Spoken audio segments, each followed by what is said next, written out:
na nga guys, dumating na ang aking spicy chicken flakes pastil na in-order dito sa TikTok. Tara, samahan nyo ako at tikman natin. Let's go!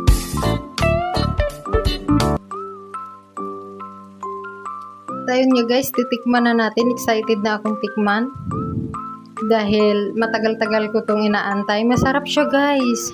Malinamnam siya. Hindi siya maalat guys. Perfect to. Masarap. Spicy pala yung kinuha ko guys. Meron ding hindi maanghang nito guys para sa mga hindi mahilig sa maanghang. Kaya mamili lang kayo maanghang or hindi. Guys, pinili ko yung spicy dahil napakahilig ko talaga sa maanghang.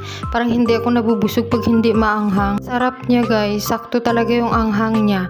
At ngayon titikman natin kasabay ang seaweed dahil hilig ko nitong seaweed na to guys. Sobrang gusto ko to. Ang sarap niya kasi din isabay sa pagkain. Wala nga akong nag-crave ng chicken pastil guys at naghanap ako sa TikTok at ito nga yung nakita ko kaya in-order ko na agad at hindi nga ako nagkamali. Masarap siya.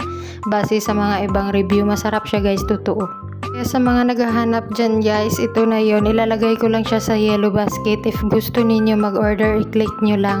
Di naman niya sa amin, wala pang isang araw. Kunti na lang natira.